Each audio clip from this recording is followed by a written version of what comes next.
Top five. Topical back with another video. Last night was Super Bowl Sunday. I'm very hungover.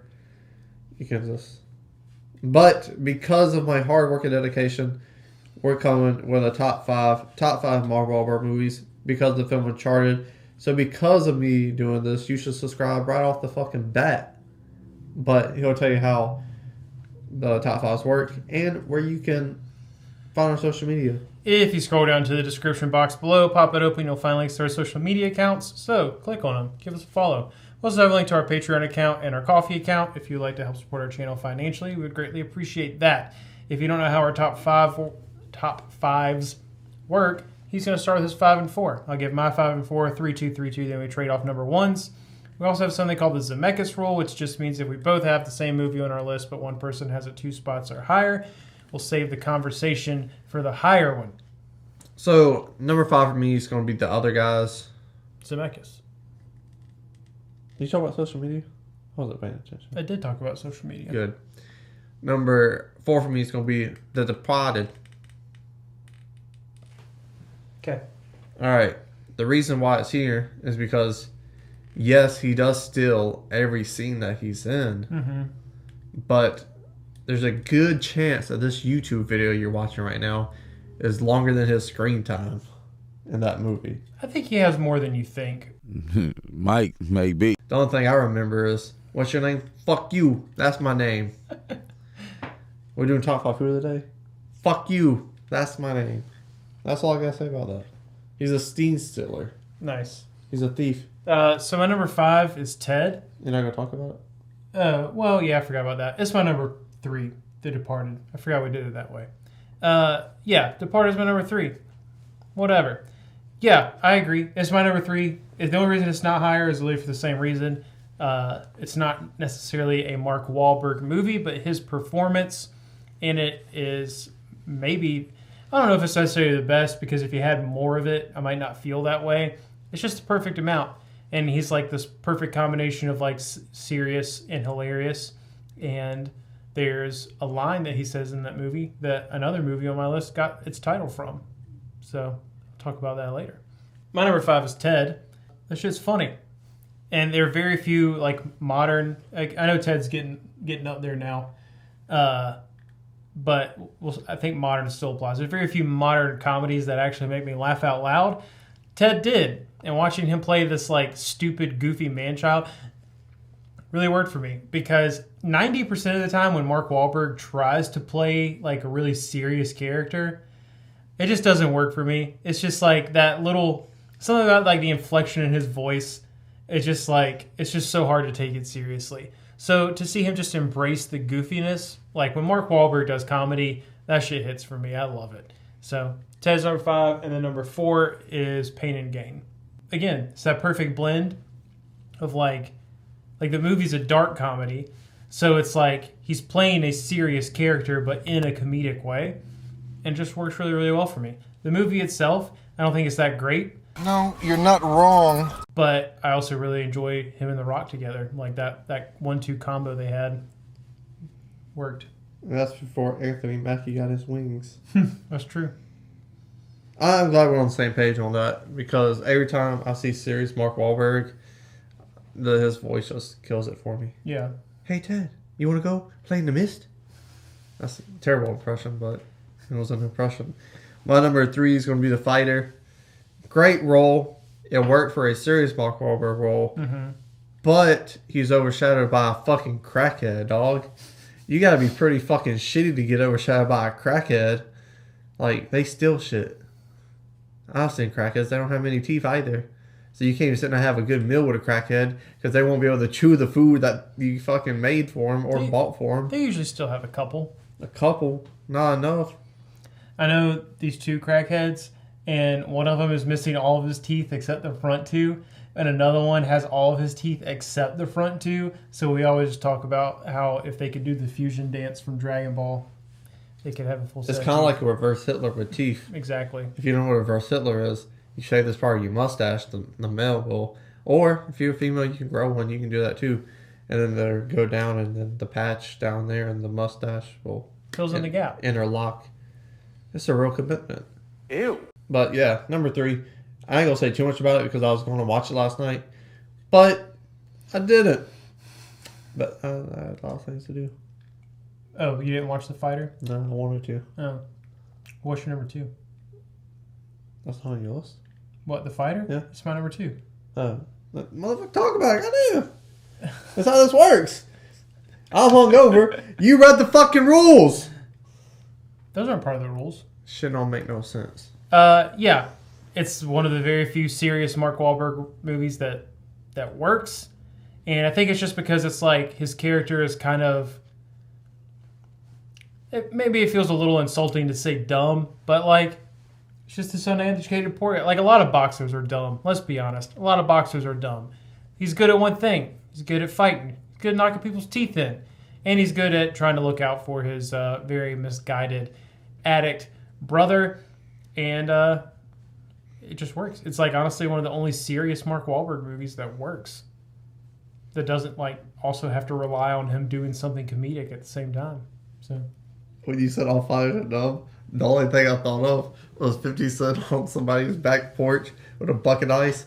Fuck the Ice Bucket Challenge. I'll donate $50 million if you can read one page out of a Harry Potter book. Talk about Floyd Mayweather, that shit. Geek. My number 2 is Instant Family. This film came out a few years ago. It's about him and his wife adopting one child, which leads into getting the brothers and sisters. So 3 children. One's a moody teenager. One's a anxiety-ridden Ute, middle school age probably. And one's in elementary school. She's Spanish, and she's also kind of racist. What your ass say? The reason why it's my number 2 is probably my most rewatched Mark Wahlberg movie. There's just something about this movie that's very endearing. I keep going back to it because the humor is like crude and like stuff that you wouldn't usually hear in movies that came out in the late 2010s. So because of that, it might have came out 2020. I don't even remember. I think 2019. But yeah, 2019. 2018. I don't remember. Anyways, because the humor's out there and it's such a wholehearted like family movie, it's a good blend of both, and it's like shocking but not like, oh my god, like I gotta go on the Twitter and complain about this like most people usually do. It makes sense, it's logical, it's funny, it's has a point in being there. So mixing those two things together, perfect combination for me. Something I always go and rewatch. If I see it on TBS or some shit, I'm gonna watch it on TBS, one of those movies. You know what I'm saying? It's very endearing. And Mark Wahlberg, his inflection, as we talked about already, is just perfect. Because when you're trying to calm down a kid who's like in middle school and just has anxiety and freaking out, hey, little buddy. Mm-hmm. Fucking hilarious. Yeah. Comedy gold. Yeah. That's gold, Jerry. Gold. Boogie Nights is my number 1. I know it's not going to be on his list because he still hasn't seen a pair of breasts. Every time he watches a movie, his mommy goes like that. That was really annoying. I don't know why. I could have touched your face. You could have touched my face. I didn't want to touch your face. Yeah. I love you like a brother, but I felt like I would want him touching my face. I don't want to touch your face. So I didn't touch your face. But it was for the bit. Heck of a bit. It was a stupid bit. Yeah, it was a good bit. Tell us that in the comment section. It's a good bit, bad bit. You know what? You know what? Because you like talking so much shit to me on camera, you think you're a Kramer, but you're really a George. I'm not a George. This isn't news to anybody. I've accepted the fact that because I'm so annoyed by 80% of the things I see during my day, me and Larry David, best buds probably. Or we would be so annoyed by one another, we would hate each other. Which would make you like each other more, probably. Probably so. Your guess is as good as mine. And then you would hate the fact that you liked each other more. Probably so. You want to hear a George thing I did the other day? I was at work and somebody was like, hey, can you open the door for me? Because their hands was full. And they turned to talk to somebody. Open the door. What is this? Opening doors for people. No, I opened the door. But then she turned to like talk to somebody. Mm. And I just shut the door. Mm-hmm. Like, this bitch wasted my time. Ain't nobody got time for that. So like she turns around, like I walk away, but I wanna see her see the door like close. Mm-hmm. She turns around, she's like, and there's no way they'd open the door before I walk away. bad boy. Felt so good. Felt so good. Anyways, Boogie Nights. It's about the porn industry. It's fucking great because of that. Because there's not a lot of movies about that. So everything, all the material's fresh. The jokes are fresh. The scenarios are fresh. And it just makes for a great movie. Paul Thomas Anderson, he's good at making movies. That's true. His last movie, Licorice Pizza, really good, I heard. Haven't seen it yet, but I want to. And then you got Mark Wahlberg in there. And it's perfect for the, like, I guess you'd call it a dark comedy at times. A dramedy. It's just perfect for that because he's this young kid starting out in porn. He's eager. He's wet behind the ears. No pun intended by that because it is a porn movie. But his little inflection is perfect for that role because of that. It's like, what do I do? Do I stick in her ass? You know, like, fucking, it makes for a lot of great scenes. That's your Mark Wahlberg Bostonian accent? That was the worst one out of all three of them I did today. But I keep trying. Yeah. Hang in there, Tiger. And then, like, the story of getting money, doing drugs, and your career tanking. And then at the end, with the callback to Raging Bull, with the fake dildo as his dick sitting on the table. Him just talking, giving Melissa a pep talk in the mirror. I used to be Dirt fucking Diggler. Fucking gold. Such a great fucking movie. So my number one is the Zemeckis from way at the beginning of your list, which was The Other Guys. This shit is hilarious.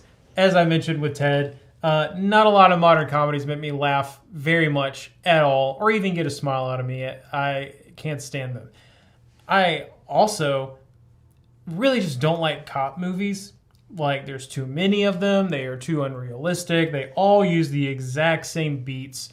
And it gets old. But this shit is funny as fuck. And him and Will Ferrell's, like, I don't even know if chemistry is the right word, because the fact that they have zero chemistry is what makes the partnership work. Like, it's not even like 21 Jump Street, where it's like they have their moments of celebration together. It's like something good happens, and Mark Wahlberg is just still, like, so disinterested in acknowledging this dude at all. So, yeah, it's just really funny, because Mark Wahlberg, I think this is what it is. Wahlberg gets cast as, like, the tough guy so much, so to see him get put in a role where he is just, like, a loser who is terrible at his job, that's already funny because he's going against his own grain, which worked incredibly well for him in this, but all the jokes hit well. His delivery is perfect, especially, like, I'm not a big Will Ferrell guy. I don't have a problem acknowledging that, like, he sucks. Culturally, he is accepted as, like, one of the great comedic geniuses of our time. So to, like, throw Wahlberg in against that and have him hold his own the whole time, it shows that the dude can actually do this shit when he wants to. And I also just really enjoy that there's a line from The Departed where they're trying to do the sting and they're all in the control room and somebody asks Mark Wahlberg who the fuck he is, and he says, "I'm the guy that does this fucking job. You must be the other guy." And then that's why they called it The Other Guys. And it makes me happy. Yeah, what you said, he balances out a shitty actor I don't like and makes it very enjoyable, makes it watchable. And because of that, I can proudly say Gator don't play. On top of that, a lot of good running jokes throughout the movie too. Mm-hmm. I love that. We don't really see that as much anymore, I feel like, in modern comedies. Yeah. But like in the 80s, that was always something, you always do a callback here and there. You got Dirty Mike and the Boys. You got all the TLC references from Michael Keaton. Mm-hmm. It's a very enjoyable, fun movie overall. But because it has all those funny, enjoyable things helping out Mark Wahlberg, that's why I put it my number 5 and not my number 1. But surprised it was your number 1. I love that movie. And since Mark Wahlberg doesn't have that many good films, you might be right. We might have did cut ourselves short on The Departed, because usually these series are 25, 30 minutes. But tell us down below in the comment section, what's your top 5 favorite Mark Wahlberg movies? Will Uncharted make the list? Nobody knows. It's not out yet. Scroll back up, hit that like button, share the video, and subscribe. Where's Transformers? Ugh.